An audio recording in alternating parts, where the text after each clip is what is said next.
Olá, nós estamos de volta com o nosso Pode Ser Mais, um podcast de ciência, tecnologia e inovação. Uma iniciativa da Fundação de Apoio à Pesquisa do Estado da Paraíba, FAPESC, com apoio da Fundação Parque Tecnológico da Paraíba, o EPB, Universidade Estadual da Paraíba, e temos também, logicamente, o apoio do Governo do Estado da Paraíba por intermédio da sua Secretaria de Estado da Ciência, Tecnologia, Inovação e Ensino Superior. Esse podcast é transmitido pelos canais da FAPESC, Parque Tecnológico, o EPB e também Ipuarana Cultural. Se você gostar desse conteúdo, dá uma força para nós também, clicando aí no joinha, no gostei, no... como é que é o nome mesmo do negócio que eu esqueci de dizer? Curtir. Curta isso aí, aproveita nessa mãozinha que tem aí e também se inscreva nos nossos canais para que a gente possa ampliar esse trabalho. Compartilhe com as pessoas que você gosta. E nós estamos aqui toda semana apresentando ideias, trocando ideias com alguém que desenvolve pesquisa em alguma área, na tecnologia, nas ciências humanas, na saúde, nas engenharias de modo geral, no direito, enfim.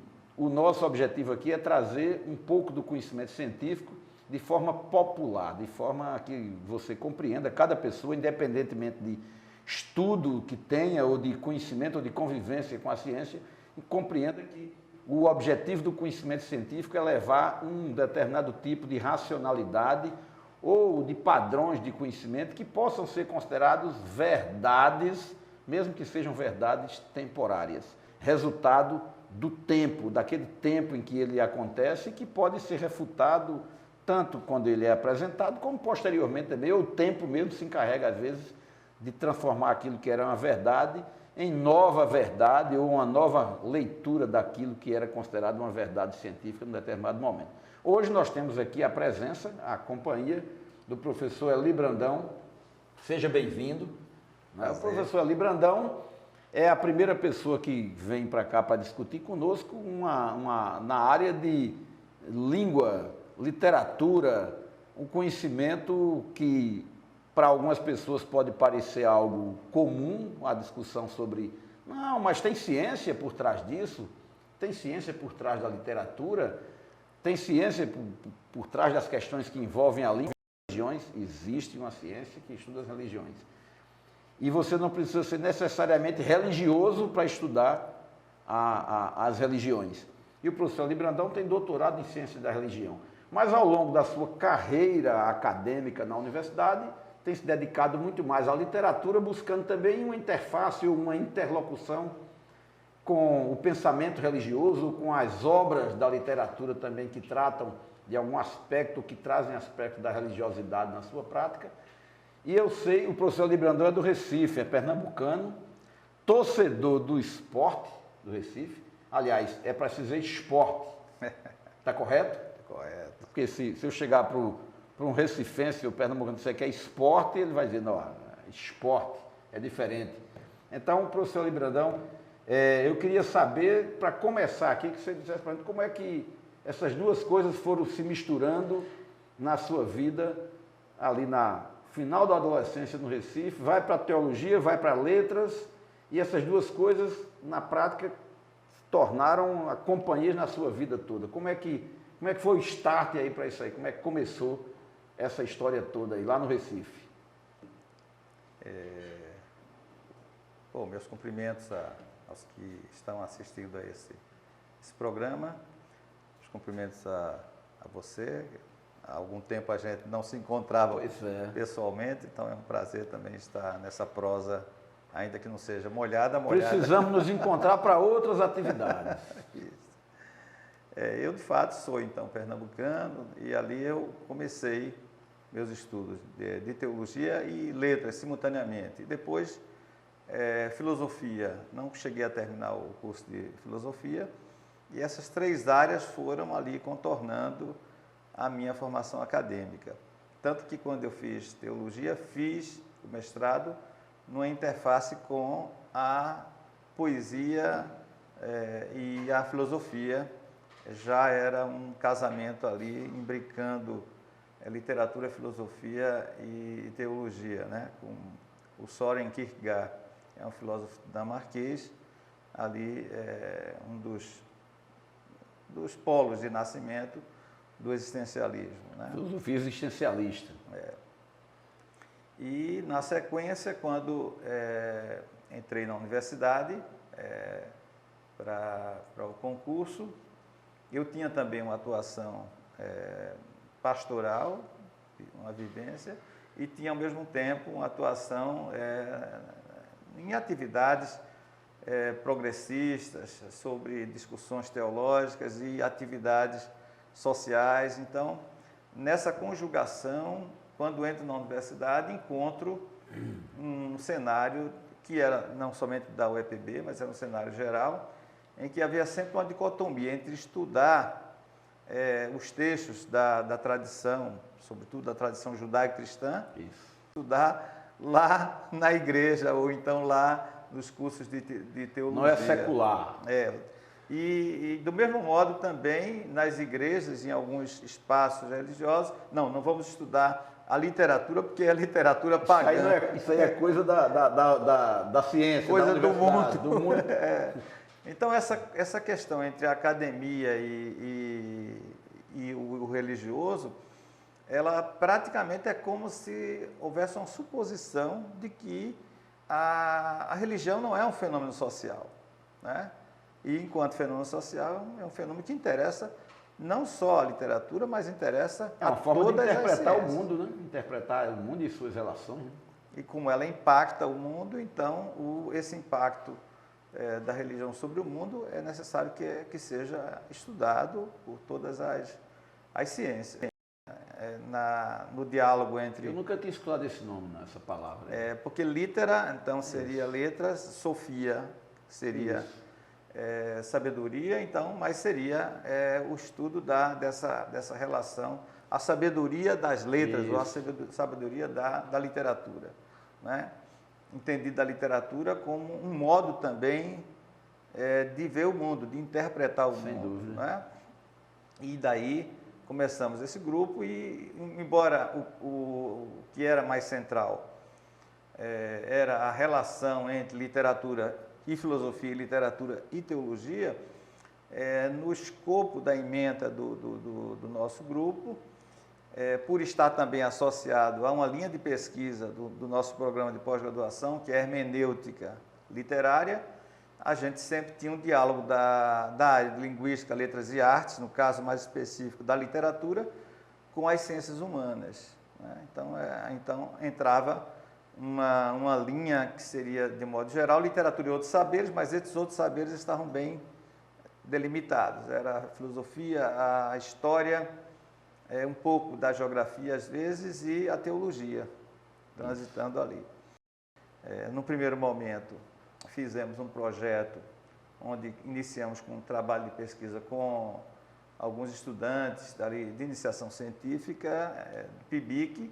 Alguns deles continuaram os seus estudos e foram para o mestrado, e alguns terminaram o doutorado, outros são professores de universidades e fizeram trabalhos numa sequência de estudos assim. O estudo era Deuses na Metáfora, tema geral, e tinha um subtítulo que era o Sagrado na Literatura Nordestina. Então, saímos pegando várias obras de literatura que tinham um trânsito de diálogo com o sagrado e os estados do Nordeste, e daí fomos formando um elenco de obras a serem estudadas. Essa questão está dentro, praticamente, atravessa toda a história da literatura, e no Nordeste ele é forte demais, sempre foi também. Sim. E é porque houve um certo modismo ali na década de 90, 80, em que se falava de um tema que era muito comum na Europa, se falar da morte do sagrado, né? Então, toda vez que a gente ia conversar, o pessoal, mas como vamos falar desse tema dentro de um tempo já em que o sagrado já é... Deus está morto. Deus está morto. Aí eu perguntei, né, e sempre perguntava, quando foi que a gente viu essa ideia do Deus morto no Brasil, por exemplo? Certo. Se a gente pegar a história do Brasil, desde das comunidades indígenas, né, atravessando a invasão do Brasil pelos portugueses, espanhóis, né? E perpassando isso, principalmente quando a gente está virando esse século milênio, onde a projeção do fenômeno religioso se amplia. Ao contrário. Sagrado não é uma característica exclusiva das não é uma característica, não é nem propriedade. Né? Isso, É porque se confunde um pouco um movimento de intelectuais, de teólogos que trabalham a questão de uma ideia de um Deus morto, ou seja, como se dissesse, aquele certo Deus, aquela figura de Deus, ela está, digamos assim, de certo modo, morta. Então, mas isso não significa que os deuses não ressuscitam, né? E não aparecem novas formulações, pelo contrário, isso se foi constatando que novas e muitas outras formulações do sagrado foram se espalhando e falar do Nordeste, pronto, é falar de uma cultura que está completamente atravessada pelo fenômeno da religião. E como é que, na especificidade da literatura, como é que você, os primeiros estudos, né, e mesmo já independente dos estudos de doutorado, as suas pesquisas foram caminhando sempre nesse rumo, mas que contribuições, eu diria conclusões, porque conclusões às vezes você está sempre com conclusões parciais, mas que contribuições do ponto de vista de interpretação desse fenômeno, você seria capaz já de dizer assim, olha, essa identificação aqui nós fizemos um grupo de pesquisa. Quando a gente vai entrando, por exemplo, com essas relações com a religião, acaba que não é simplesmente a religião em si, mas no que ela impacta, por exemplo, o patriarcado. Então, os estudos acabam não sendo estudos enviesados, que vão acabar mostrando de que maneira a religião é um elemento fundador, em muitos casos, e que reforça certos comportamentos sociais, né? Então, no caso, por exemplo, do patriarcado, no caso da ética, por exemplo, quando vai para o campo da ética, muitas formulações e comportamentos, eles são fundados ali na religião. Toda religião tem um código, propõe um código de conduta, né? E eles acabam sendo reforçados, e eles são, de fato, em muitos casos, é o elemento fundador daquela ética, daquele sujeito, daquela comunidade. Então, a gente vai traçando o mapa e mostrando como essa sociedade mais conservadora, essa visão dogmática, que transcende a questão só da religião, mas que vai para o campo político, vai para o campo da ética, dos valores, como essa religião ela é um elemento que atravessa, mas que vai sendo reduplicadora disso. Então, como na verdade a gente vai estudando diversos traços da religião dentro dessas obras, em algumas obras é possível ver uma certa carnavalização disso, né? Uma certa forma de fazer um contracanto, uma teologia. Por exemplo, a gente tem o Luiz Augusto Cassas, que é um poeta maranhense, em que ele trabalha em muitos dos seus salmos, os salmos que são um pouco como se fossem paródias, né, de salmos bíblicos, mas ele sai ali construindo esse contracanto como se ele fosse uma espécie de encarnação do Davi para falar... profeta. Para falar o mundo de hoje, né? Então, ele coloca que o outro é bíblico, ele diz que vai ser tríblico, porque ele quer dizer que não, enquanto Davi falava de Deus e do mundo, ele fala do Deus, do mundo e do homem de hoje. Quer dizer, então ele traz para dentro do mundo contemporâneo. Então faz uma crítica também às formas de igrejas de exploração, o evangelho servindo como um aparelho de exploração para o enriquecimento de alguns, para a manipulação de outros. Então, e de outro lado a gente tem algumas obras que reproduzem, de certo modo, o dogmatismo. Mas o que se percebe, de modo geral, é que as obras mais carnavalizam, né?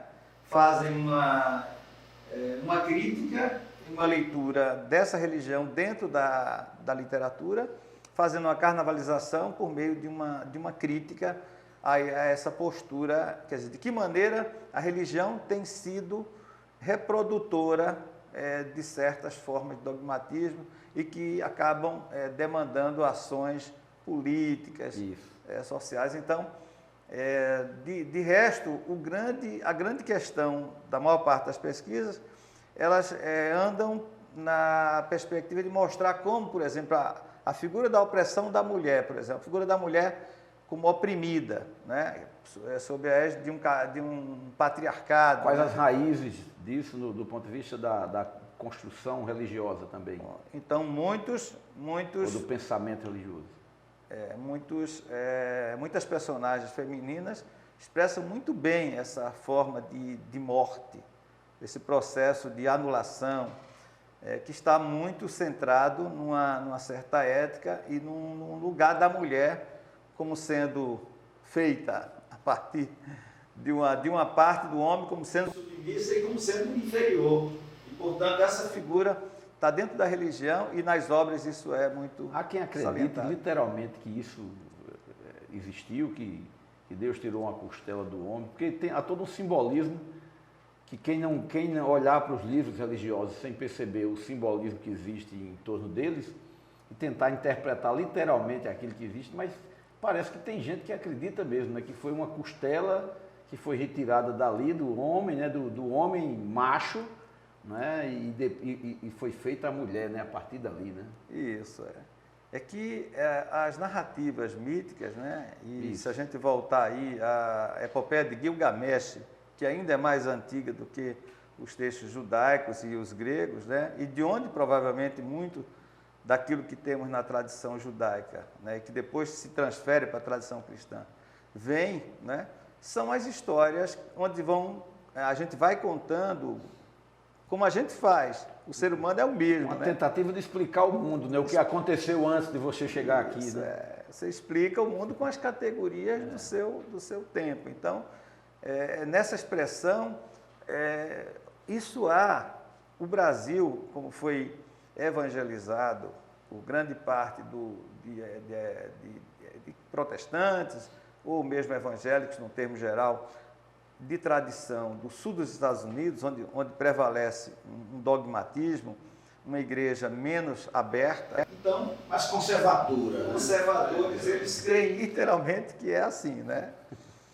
Quando diz que se falou com a mula, né, então ele entende que ao invés de ver os diversos estilos literários, como a fábula, por exemplo, como às vezes um texto que tem uma pedagogia, portanto, ele tem lições, querem ver literalmente essa questão. O recurso à fabulação é um recurso que a humanidade sempre se utilizou como forma de transmissão mesmo, de conhecimento, de fazer com que a ideia seja passada para as pessoas de forma mais subjetiva, que a pessoa possa também imaginar, dar asas à imaginação, que não seja algo tão formal. Então, a fabulação também não é uma propriedade exclusiva desse pensamento mítico religioso, né? Há outra forma, mas eu poderia afirmar que a ciência das religiões seria uma forma não religiosa de tentar compreender a religião ou o fenômeno religioso? Eu diria que mesmo a teologia, quando levada a sério enquanto uma teologia, ela tem que ser uma teologia hermenêutica, aberta a novos.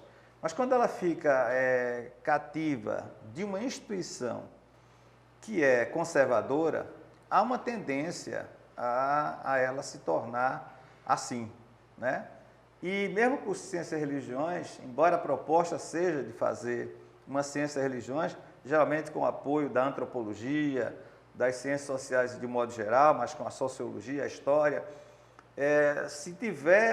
se os professores, se a própria instituição for completamente tomada por uma mentalidade mais fechada, acaba que numa instituição assim, isso ocorre também com, às vezes, numa área mais dura, por exemplo, em curso de biologias, professores querendo dar aula de criacionismo, né? Entendeu? Não é um absurdo, mas então às vezes a ciência, a religião existe isso. Existe. Século XXI, século aí, 2023. Acho que recentemente a gente teve uma onda em que essas pessoas que não estavam tão à mostra, parece que se acenderam e se levantaram. Jogaram no lixo o que estudaram nos últimos 30, 40 anos. 50. Que a terra plana, enfim, todas essas coisas acabam às vezes entrando dentro desse ambiente mais acadêmico. Então, do mesmo jeito... Algum livro sagrado você já viu falar que a Terra é plana, alguma coisa assim? Você lembra de nos seus estudos, de modo geral? Me parece que essa interpretação da Terra plana, ela vem muito ligada à teoria de Ptolomeu, né? Sim. Mas ela vai um pouco mais adiante. Eu me recordo, por exemplo, que no livro dos Salmos tem dos 4 cantos da terra. Então, dos 4 cantos da terra, só que a ideia dos 4 cantos da terra... Os 4 cantos em Olinda, né? Pois é. É uma ideia que a gente fala nas 4 linhas. Alguém imagina logo um quadrado. Pois é. Não, é uma expressão metafórica que se refere a toda parte, quando o sujeito já tem uma pressuposição de que como dizer assim, eu já esperei você o dia todo, ou eu já fui para todo canto, já subi, e você cria uma hipérbole. Em que eu morri de medo. Pronto, morri de medo. Então, mas você está falando, não morreu.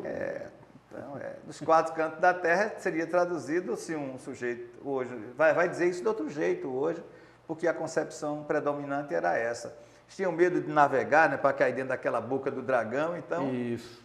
Então, essa concepção, ela acaba também discursivamente refratando os elementos da religião. Mas, naquele texto em geral, não tem a ver com a terra quadrada, mas tem a ver com toda parte. Refratar é um fenômeno físico. Tem a ver com espelho, com imagem, distorção de imagem. Como é que é isso na prática, dentro desse fenômeno que você comentou sobre a religiosidade ou religião? Então, é que, na verdade, pega uma ideia metafórica, né, que é da comunicação mais imediata, para transformar num dogma. A fantasia, para dar asas à imaginação.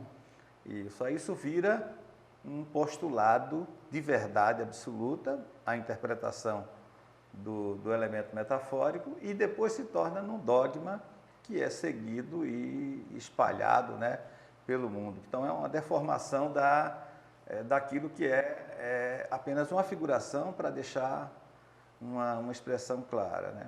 Eu, por exemplo, recordo aqui do Apólogo de Machado de Assis, onde tem uma disputa entre a agulha e a linha, né? E ali cada uma disputa quem é mais importante, etc. E para finalmente, depois a agulha ser colocada lá na almofada e a linha seguir na roupa da baronesa, né? E a linha ainda tira onda da agulha, dizendo assim, e agora, quem é mais importante? Quem é que vai à festa com a baronesa, né? Então, depois, o alfinete vai tirar onda também da agulha, que ela não faça isso, não abre o caminho para ninguém, e, finalmente, a voz que vem ali do narrador a dizer assim, já se vi de agulha muita linha ordinária. E por vezes eu pergunto assim, se esse apólogo estivesse... É uma boa metáfora também em relação ao tópico. Se esse apólogo estivesse escrito num dos textos judaicos, algum texto da religião judaica, certamente os que hoje tomam esses textos como uma verdade absoluta, uma certa interpretação, diria que naquele tempo a agulha falava e a linha falava, quer dizer, né? É possível, né? Que alguém chegue a essa conclusão. Pegar um exemplo, o dilúvio, né? Sim. A Arca de Noé. De vez em quando eu conversando com alguém, a pessoa diz assim, rapaz, como é que Noé deixou entrar uma muriçoca na arca? Porque se não tivesse deixado, não tinha muriçoca hoje, né? Porque eu, por exemplo, odeio muriçoca. Não sei se tem alguém que goste. Mas se existe um animal que eu detesto, que eu não consigo conviver de forma alguma, salvo uma vez que eu estava com sono muito grande e tinha uma muriçoca zunindo no meu ouvido, não conseguia relaxar para dormir. Até que teve uma hora que eu me concentrei e disse, pouse aí, encha o bucho e vá dormir, porque aí depois eu sei que eu vou dormir também. Eu fiz uma negociação assim com a muriçoca, eu escrevi isso em algum lugar, acho que numa rede social, logo depois que aconteceu. Mas eu imagino, tem gente que acredita de fato que, por exemplo, a Arca de Noé, que todas as espécies animais estiveram na Arca de Noé foi por isso que hoje nós temos essa diversidade de bichos, é porque eles se salvaram graças à Arca de Noé. Esse pensamento ingênuo, esse pensamento que ele chega a ser muito ingênuo, né? Que é uma característica das crianças mesmo, de acreditarem em determinadas coisas e levarem ao pé da letra aquilo ali. Isso de alguma forma a humanidade não conseguiu avançar ou evoluir para que as pessoas separassem o que é esse fenômeno, vamos dizer assim, uma fantasia ou uma necessidade de criar esses mitos do pensamento religioso e separar isso na vida real, dizer assim, por exemplo, eu estou doente e eu preciso tomar um remédio, eu preciso tomar um remédio injetável e tal, em vez de uma reza, de uma coisa assim. É tipicamente humano esse fenômeno, naturalmente que é tipicamente humano, mas não evoluiu muito ainda não a humanidade para saber fazer essa separação. Esses textos... Esse período recente da história mostrou um pouco disso também? Embora a reprodução dessa visão mitológica seja do trágico, né, e de um Deus censor, etc., ali na década de 90, no final da década de 90, eu agora não estou lembrado do autor, mas escreveu um texto, que é uma literatura, então, para mostrar assim, exemplarmente, como a literatura também, às vezes, transgredindo essas visões míticas, traz uma formulação que não deixa de ser uma formulação mítica, mas com interpretações diferentes. Ele escreveu a Arca de Noésio. E a Arca de Noésio tem uma história mais ou menos semelhante, né? Uma grande enchente, né? Que uma grande enchente, claro, ela sempre é local daquele lugar, não é uma enchente que vai para todo lugar. Mas é uma experiência a terra toda que muitos povos reproduziram, porque enchentes, agora mesmo a gente está enfrentando aqui. Então, ela causa uma certa destruição. Nós estamos falando em setembro de 2023.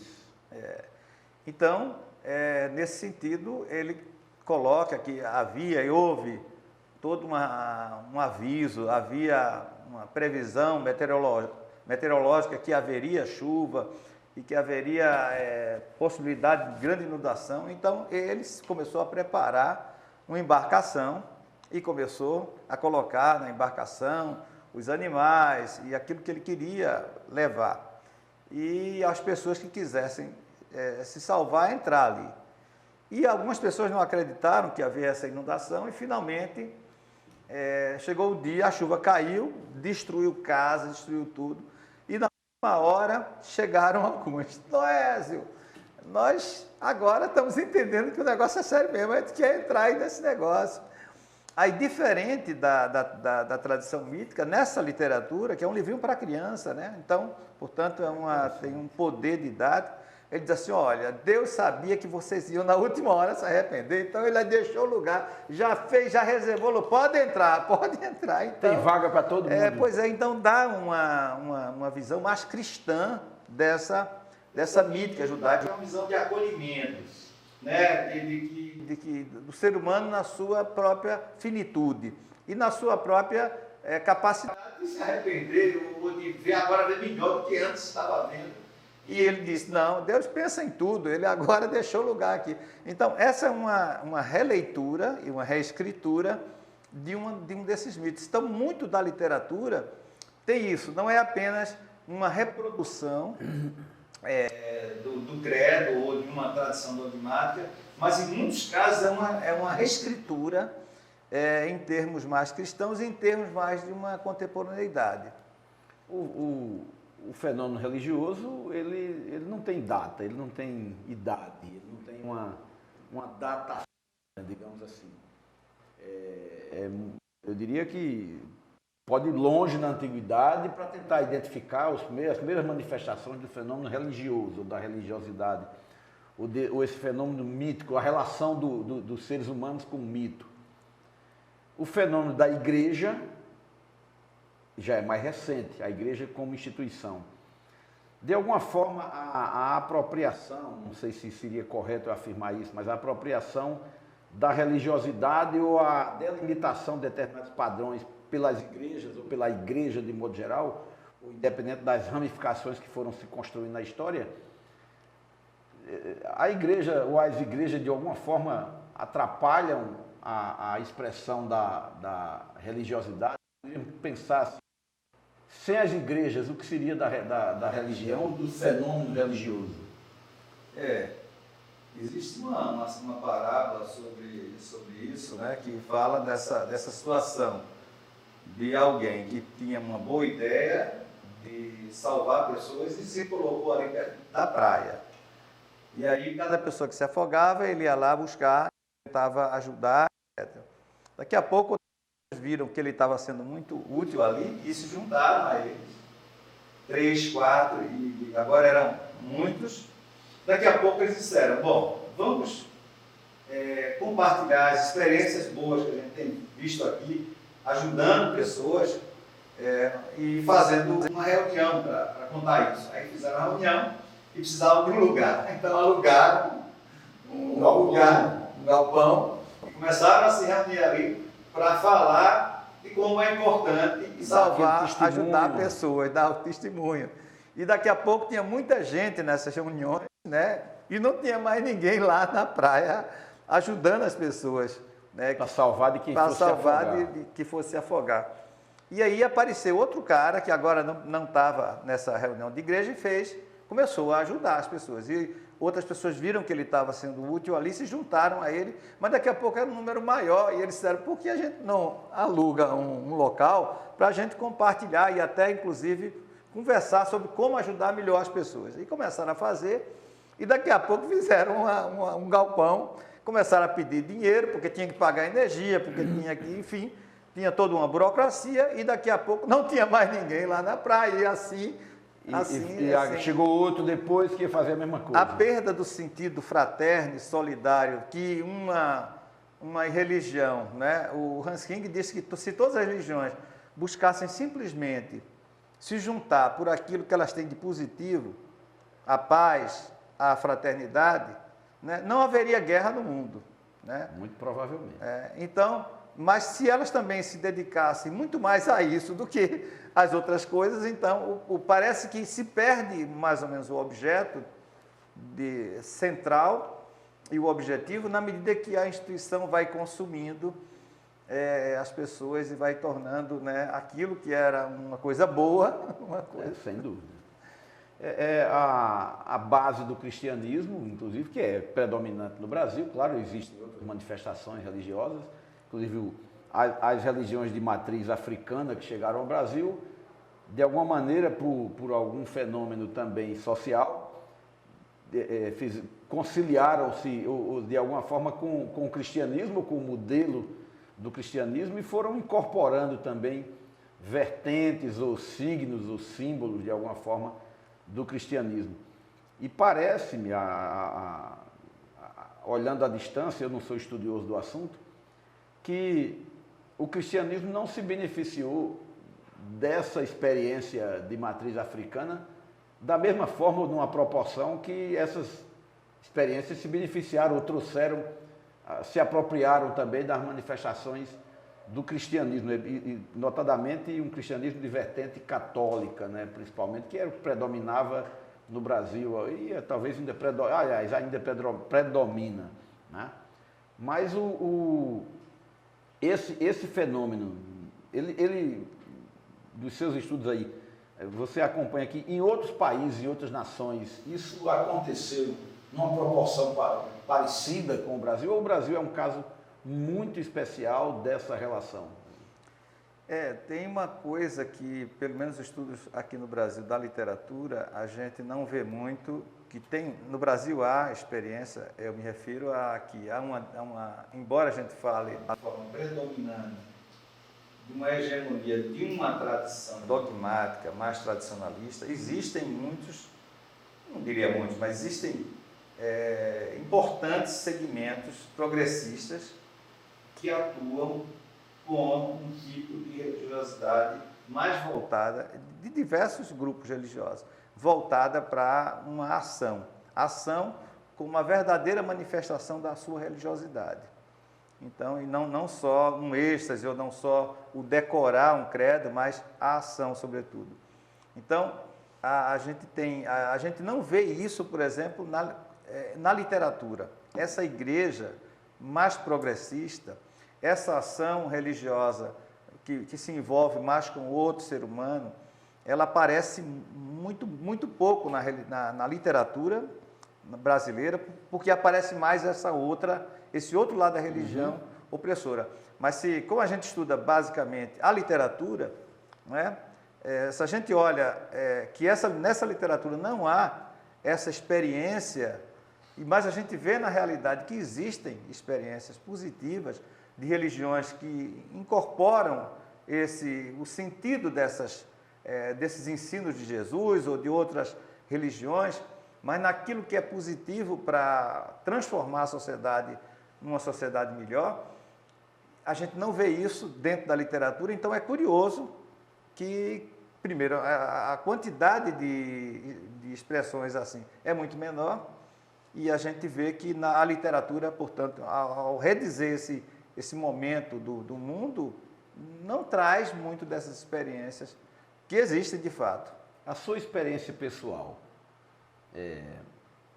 tanto durante o período vamos dizer assim, de uma juventude primeira, você continua ainda expressando sua juventude de alguma forma, e que você, em algum momento ali, tem um start, digamos assim, ou alguma angústia interior, talvez, ou uma vontade de transformar aquilo que era somente no universo do mental ou das ideias, no mundo das ideias, e em que ponto a filosofia, de alguma maneira, eu estava lembrando aqui da tese 11 de Marx, das teses sobre Feuerbach, onde ele diz que os filósofos, até aqui, cuidaram de interpretar o mundo e num determinado sentido, cabe transformá-lo, ou seja, não basta interpretar o mundo, é preciso também tentar transformar o mundo, ou seja, essa motivação da ação, essa motivação para a ação, para não se contentar apenas com as manifestações da espiritualidade, digamos assim. Isso te moveu de alguma forma também a mudar de orientação e buscar uma ação mais política, digamos assim, ou mais política como ação humana, não política com o sentido pejorativo que algumas pessoas. Como é que isso girou na sua cabeça ali nos anos 90, já desse século? No final dos anos 80, final dos anos 80, ali, entre 84, por aí.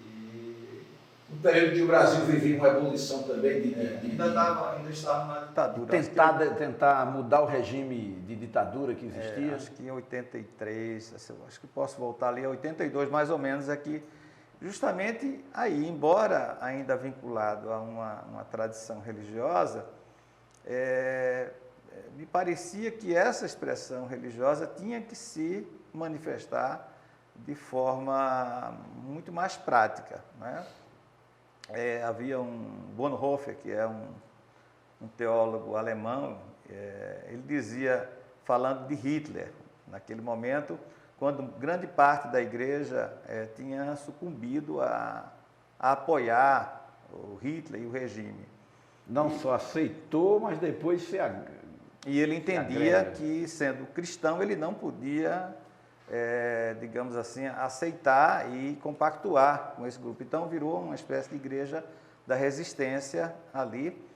E uma frase que me parece muito importante, mas ela é muito emblemática para uma direção da igreja, é que ele diz assim: a minha pergunta é se o meu trabalho como cristão é apenas socorrer as vítimas desse regime e desse louco, ou se meu trabalho também não é tirar esse louco para que ele não cause mais mortes e mais ataques. Quer dizer, se a atividade é uma atividade passiva da igreja, de ficar apenas aguardando que ele faça o mal e eu vou socorrer as vítimas, meu trabalho é só esse, o meu trabalho, para além disso, é tirar esse louco de uma moto. Ele faz um louco numa moto que vem tentando destruir, matando, e agora, o meu trabalho qual é? E ele falava isso, louco numa moto? É. Nossa, eu fiz já uma viagem aqui, isso é uma história mais recente também, mas desculpa a interrupção. Não, pois é, então, e aí, num movimento assim... Não é o motoqueiro selvagem aqui dos filmes e tal, não. No movimento assim, outros movimentos, a teologia da libertação, depois isso se desdobra em outras teologias. Isso no Brasil teve muito forte ali, né, a parte dos anos 60, principalmente, né, essa parte da chamada teologia da libertação, que no Nordeste teve uma expressão muito maior do que nas outras regiões do país. Né? Sim. E aí a gente vai vendo como... De alguma forma isso você se relacionava também, do ponto de vista, eu digo, humano, independente de onde estivesse, dentro de uma igreja ou de uma coisa ou outra, mas do ponto de vista humano, aquilo terminou por influenciar também suas mudanças de pensamento. Sim. E acho que o Foebá... Já tinha terminado a graduação? Já. Terminei em 81. Né? E aí uma das questões é essa, entender a Deus como símbolo. Né?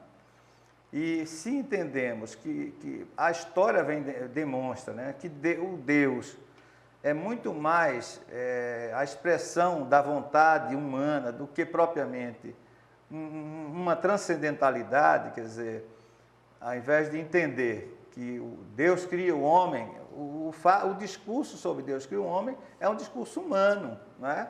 Então é muito mais nós, os seres humanos, que criamos deuses à nossa imagem e semelhança, e nesse sentido a mentalidade, digamos, mais dogmática, mais patriarcal, vai criar deuses à sua imagem e semelhança. Então uma mentalidade mais libertária vai criar também uma figura de Deus mais de paz, de solidariedade. Então, claro que isso pode fazer uma diferença enorme, mas, em geral, o que predomina é essa visão mais tradicional de um Deus um pai rigoroso, opressor, etc. É um superego.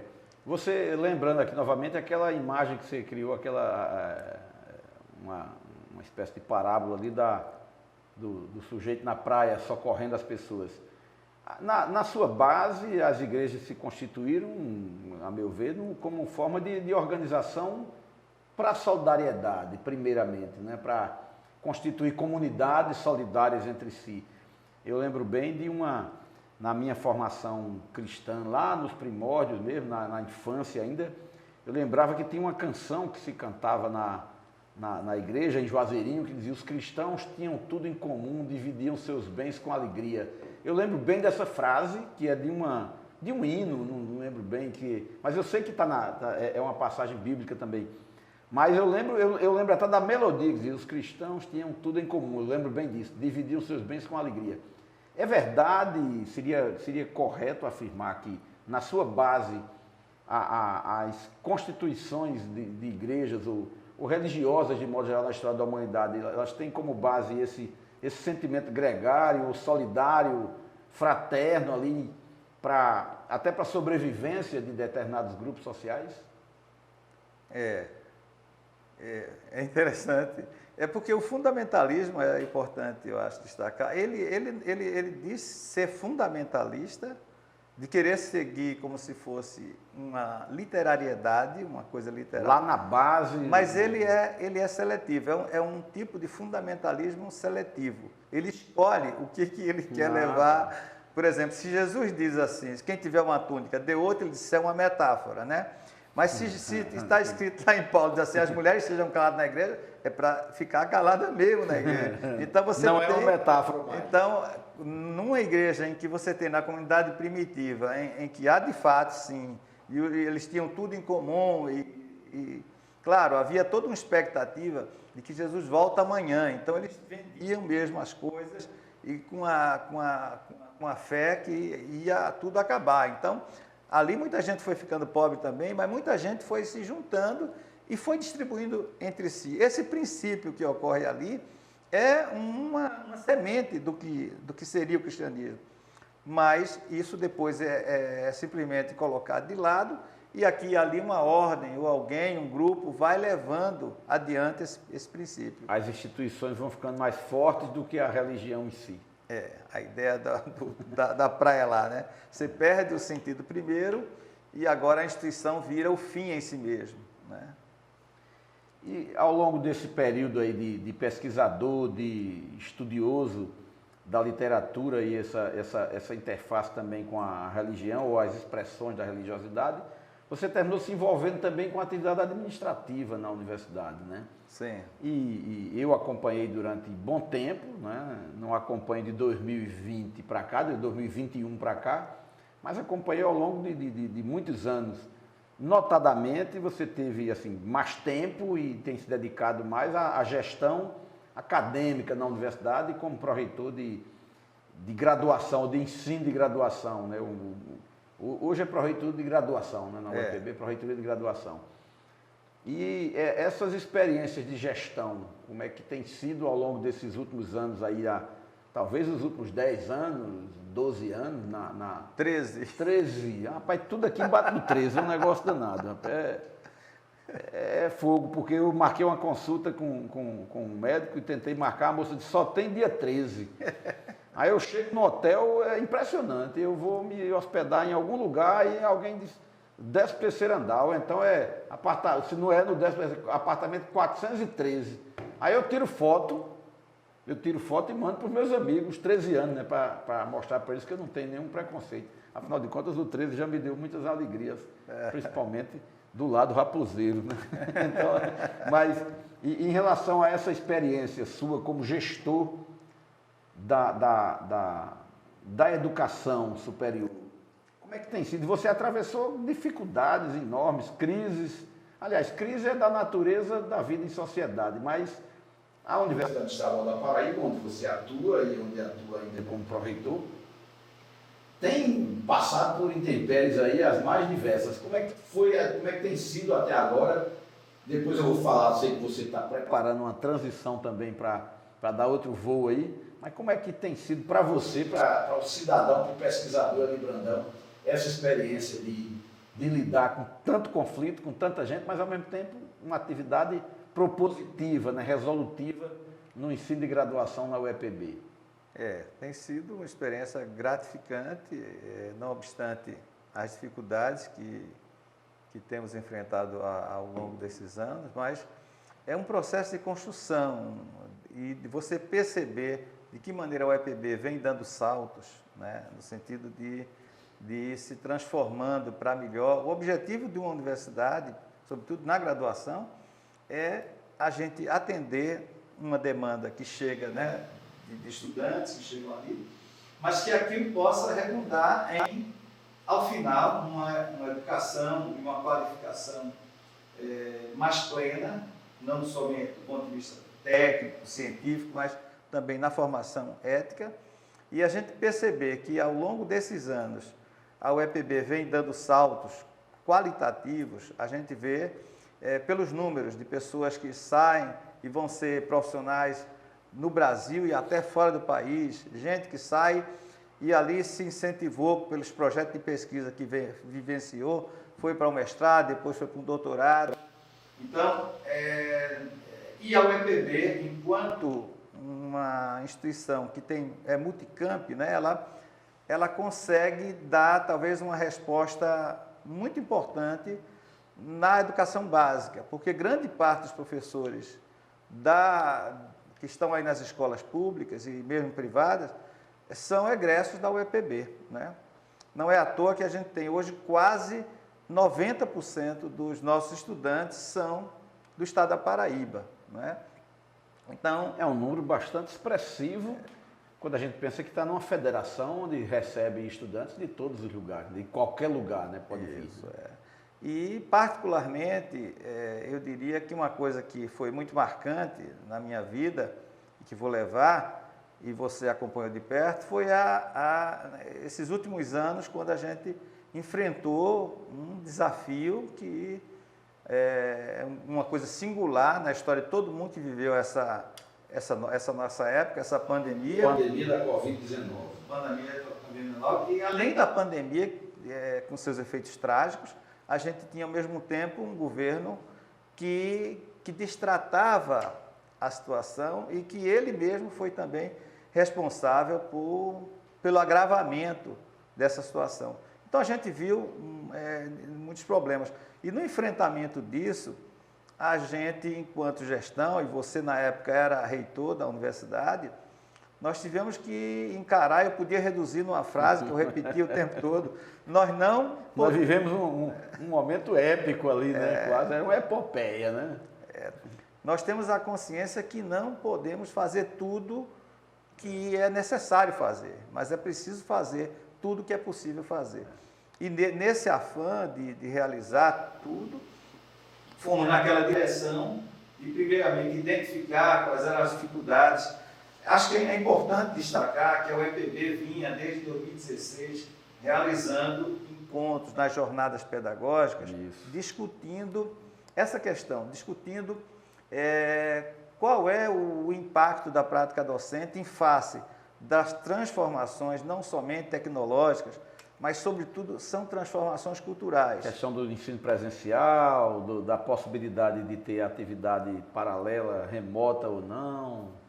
Isso. E era o uso das ferramentas tecnológicas que sempre tivemos.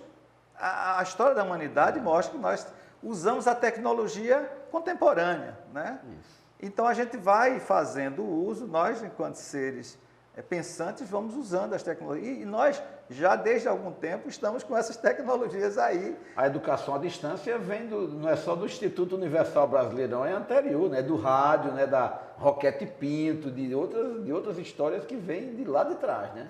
Isso, E aí a gente vinha discutindo isso. Então, a gente já tinha na UEPB um grupo preparado para isso, né? Você entrevistou recentemente o professor Cláudio, né? A gente tem outros exemplos de pessoas que já tinham... Que já trabalhavam com naturalidade, né? Então, foi por isso que foi possível. Assim que a pandemia começou, quase que 5 dias depois, nós pudéssemos lançar uma portaria para dizer quem tiver as condições... Uma normatização mínima ali, né? Era uma normatização mínima porque ela primeiro dizia quem tem a condição e quer... E a turma tem que ter 100% de adesão. E nisso a gente saiu ali com uns 40% de pessoas que... Eu acho que aquilo foi fundamental para depois a gente chegar aos 100%.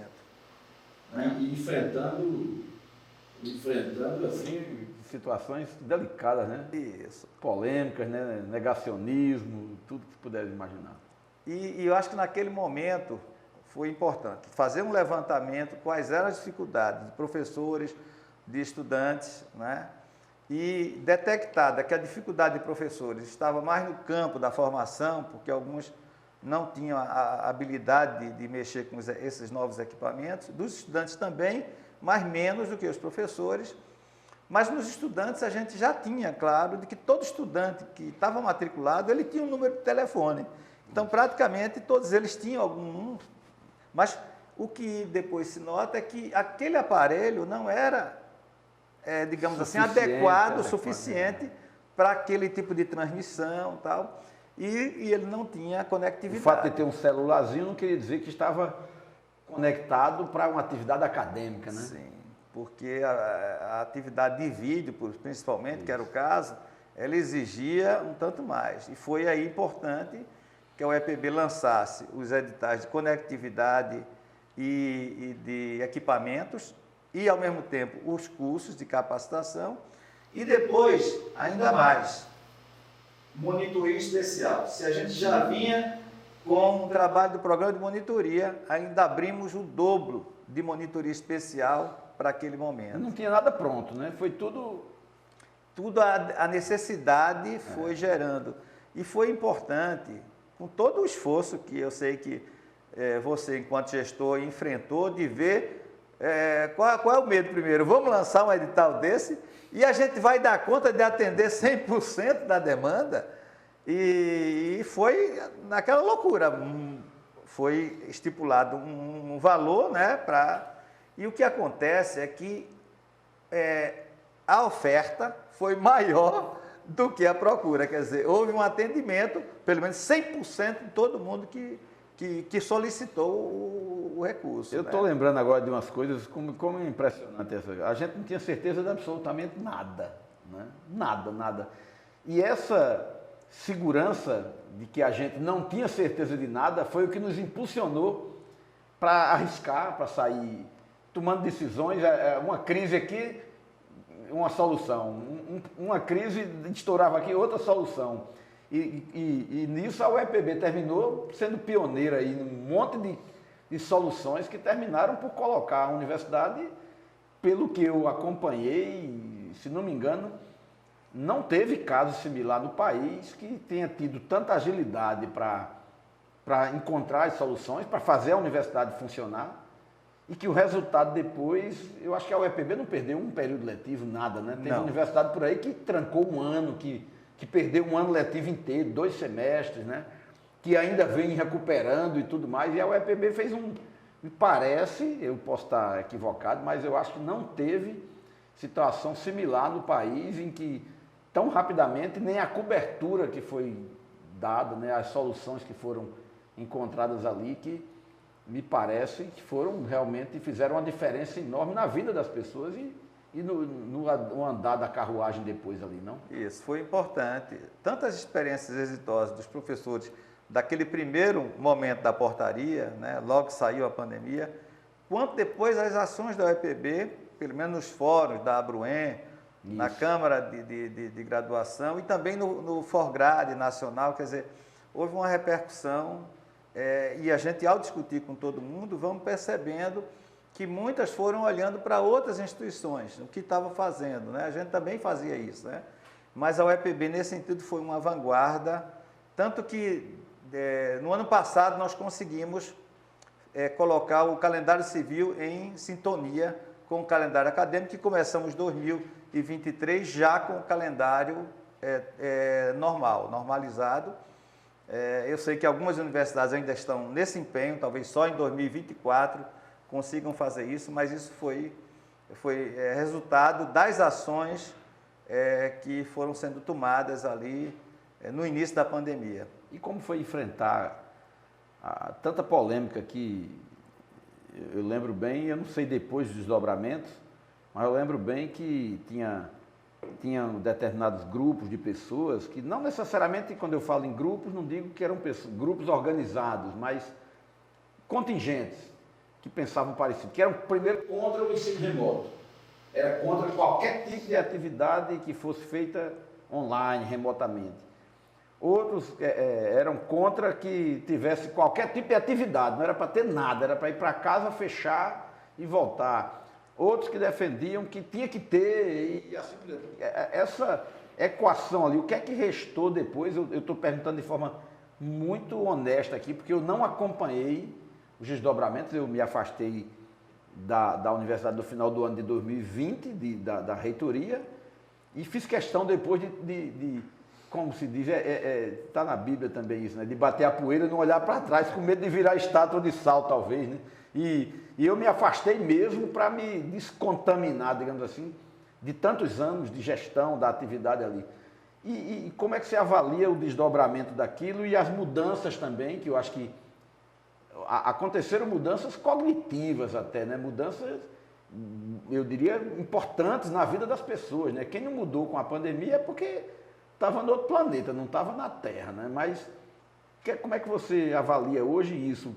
Que mudanças se operaram na vida das pessoas e quem era contra, que mudou de opinião, que depois se abriu para a experiência e aceitou, e o aprendizado, como é que hoje, ali 3 anos depois, né, que aparentemente já se dissipou tudo, já a coisa voltou à normalidade. Aquilo que se falava do novo normal, aquilo era tudo fantasia. Como é que foi depois isso aí? O depois, o pós-pandemia? Foi um problema, né? A gente dava um debate só isso, né? Só esse tema, né? Um balanço, né? Eu creio que no presencial, para o presencial, muita coisa é assimilada, né? Foi assimilada. Por exemplo, as bancas de mestrado, doutorado, hoje são praticamente todas remotas. E com isso há um engrandecimento na qualidade das bancas, porque antigamente os recursos financeiros limitavam quem é que você vai trazer, alguém do Brasil até, ou de fora do país. Então as bancas acabavam sendo endógenas, porque a gente tinha alguém, orçamento, para mandar buscar em João Pessoa. João Pessoa, Recife aqui, Natal, né? Não saía daqui, né? E aí, hoje praticamente, nosso programa pela PPGLI, as bancas são praticamente quase 100% remotas. E aí a gente tem uma participação maior, e isso qualifica, de certo modo, o programa e essas bancas. Algumas outras atividades que, embora presenciais, podem ser seminários integrados, que podem ser feitos dentro da sala de aula com transmissão concomitante com outra sala de universidade no país ou fora do país, e você ter debates. Então você veja que não é só o sujeito em casa e remoto, é o uso dessas tecnologias dentro do próprio presencial, né? E o que ocorreu ali no primeiro momento é que todos aqueles que estavam ali resistindo a não entrar, depois estavam resistindo a não sair. Descobriram que podia ser bom, né?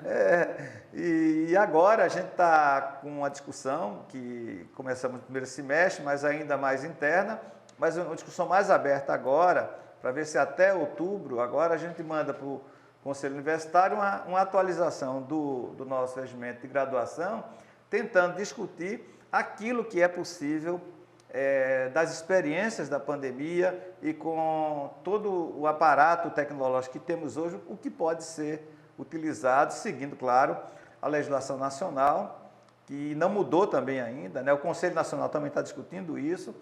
Então, é possível, sim, fazer o uso de tecnologia no ensino presencial, né, sem ser aula remota, né? E é possível a gente ter, quem sabe, com a discussão que o Conselho está fazendo, uma mudança no país que vai repercutir também nas diretrizes nacionais. A pandemia em 2020 veio, ali na pandemia, que veio se utilizar claramente um dispositivo que estava na LDB de 96, final do ano de 96, 24 anos depois praticamente, e que pouca gente tinha trabalhado, que era essa possibilidade de você, mesmo na graduação presencial, trabalhar com atividade híbrida, né? Ou seja, a ideia de ensino híbrido, que não fosse necessariamente presencial ou remoto ou à distância, já estava lá na LDB de 23 anos atrás, né? E a pandemia terminou fustigando também para que isso voltasse ao debate. E a UEPB, eu acho que a UEPB já vinha fazendo aquilo que você falou, já vinha fazendo esse debate. Terminou que talvez quem não tinha entrado ainda na discussão entendeu ali que agora ou vai ou racha, tem que de alguma forma responder, né? Mas teve um outro problema também, professores e professoras que não estavam familiarizados necessariamente com a tecnologia. Isso você avalia que também teve um salto qualitativo, que as pessoas reconheceram que precisavam também, digamos assim, se alfabetizar digitalmente ou entrar nesse mundo tecnológico também? Eu creio que sim. A primeira provocação para todos é o banco, né? Isso. O banco, o sujeito... Ninguém recebe dinheiro hoje. Mas mesmo utilizando as tecnologias, né, para fazer operações bancárias, muitos não queriam fazer para a educação, né? Mas depois, acho que quando começaram a fazer, verificaram que isso foi um avanço. Então, muitos relatos de professores que disseram que foi um grande aprendizado. É como se tivesse feito um curso de atualização mesmo na parte mais de uso dessas tecnologias e que isso resulta num bem para ele como pessoa e como professor. Até porque é um conhecimento novo que a pessoa passa a acumular, né? E que não se perde, né? E eu soube que você tem planos de dar uma virada de página também na sua vida acadêmica e dar uma guinada aí. Como é que é isso? Está indo para um pós-doutorado? Vai sair da Pró-Reitoria de Graduação? Já saiu? Como é que é isso? Está indo para um pós-doutorado fora do Brasil? Vai estudar o quê? Eu ainda estou na graduação até outubro, né? Em outubro devo viajar para a Universidade de Granada, né? Eu fiz o meu doutorado nessa transição literatura e teologia, e ali o autor João Cabral de Melo Neto, Morte de Severina. Não deu tempo nem de puxar esses assuntos aí, porque eu estava o tempo inteiro pegando a questão geral, não entrei nesse detalhe, que é uma coisa que também me interessa, que é essa parte da literatura. Mas no João Cabral, sobretudo a ideia da esperança, né? Mas é uma esperança severina, não é aquela esperança de uma vida para fora do mundo, nem as esperanças utópicas de um mundo melhor aqui na Terra. A poesia de João Cabral te influenciou? Sim, muito, muito. João Cabral, eu sou de Pernambuco e conheço muito bem aqueles lugares que ele usa como plataforma linguística para fazer saltos. Os caminhos dos rios e as beiras dos rios. Para fazer saltos muito mais, né, existenciais e assim, a esperança severina, né, assim, a vida de cada dia e de comprá-la, né, mostra uma esperança que, embora se possa ter no horizonte uma esperança de uma sociedade melhor, ela só é construída a cada dia. Então, a mudança de um mangue para outro mangue já é um salto, mas é de salto em salto pequeno, franzino, né? Essa esperança severina também é uma coisa que, assim, aqui chego na conclusão do meu trabalho, lá, uma teologia da esperança severina. E esse autor que me marcou na formação, depois eu fiz um pós-doutorado sem sair da universidade, né, ali, em literatura, lá na Universidade de Santa Catarina, mas esse agora eu retomo, João Cabral de Melo Neto. Vai pisar novamente os mangues do Recife, que seja na imaginação. Isso, mas eu agora fazendo o título é Os Espaços de Sevilha e Recife na Poética de João Cabral de Melo Neto. Então é um estudo de uma literário geográfico também de alguma forma ou não? Literatura comparada e ao mesmo tempo uma geografia literária, certo? Porque João Cabral tem duas obras, mas tem outras obras onde ele faz referência a Sevilha. Ele trabalhou muitos anos como representante da embaixada, cônsul e além do consulado trabalhou em outras atividades, mas sempre ali na Espanha, mas principalmente em Sevilha. Lá ele ficou por mais tempo. E também a cidade que ele guarda dentro dele e também coloca isso na poesia, né? E ele tem um conjunto de poemas que é o Sevilha Andando e outro que é Andando Sevilha, né? Olha aí. E onde ele faz uma caminhada nos espaços de Sevilha. Em outras obras ele acaba, tem alguns que ele fala de Sevilha e outros de Recife. Então Recife e Sevilha são cidades que estão na poética de João Cabral do Melo Neto, né?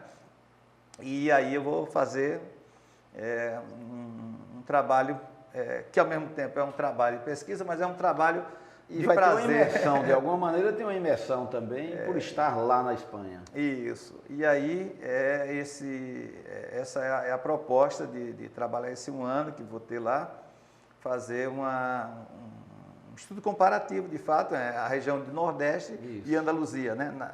Na verdade, Andaluzia representada em Sevilha e Recife representando o Nordeste do Brasil. E não estará tão longe também em Granada para fazer essa atividade, né? Não, está ali pertinho. Muito bem. Pois bem, eu acho que a gente se tivesse tomando uma cerveja, talvez a conversa esticasse muito mais, né? Mas nós temos que encerrar. Eu queria lhe agradecer pela presença, pelo esse pacote aí de informações. Aprendi sempre umas coisas novas aqui. Eu lembro bem que você mencionou uma frase aí que na época da pandemia, que em algum momento você utilizou, eu fiquei utilizando, repetindo isso, e a gente usou quase como um mantra, né? E eu acho que termina pensando bem, isso serve para a vida, né? Aquela ideia de que é preciso, como é que é? É preciso fazer, a gente não vai fazer o que é necessário, não vai conseguir fazer tudo que é necessário, mas tem que, você lembra como é que é isso aí? Mas tem que fazer o que é possível. O que é possível. No fundamental, a vida é assim, né? Você nunca consegue dar conta de tudo que precisa fazer, mas o ruim é ficar parado, esperando, dizer, não vou fazer isso não, porque não me dá vontade ou qualquer coisa do tipo. Mas tem que fazer o que é mínimo que é possível fazer. É isso? Isso aí. É um aprendizado. Basta cada dia o seu mal, mas também o seu bem. O seu bem, não precisa, tem o mel e tem o fel, né? Então, a cada dia o seu mel também, né? Então, isso tá bom. aí. Valeu aí. Muitíssimo obrigado aí pela presença e espero que vocês também tenham gostado dessa prosa aqui sobre ciência e os aspectos da ciência da religião e com esse viés também, com essa ponte aí com a literatura, com a presença do professor Eli Brandão. E se você gostou desse conteúdo, compartilhe também com as pessoas que você conhece, faça com que esse conteúdo chegue a mais gente, curta, compartilhe, divulgue. Esse podcast pode ser mais um episódio de iniciativa da Fundação de Apoio à Pesquisa do Estado da Paraíba. Muito obrigado pela sua companhia e até o próximo episódio.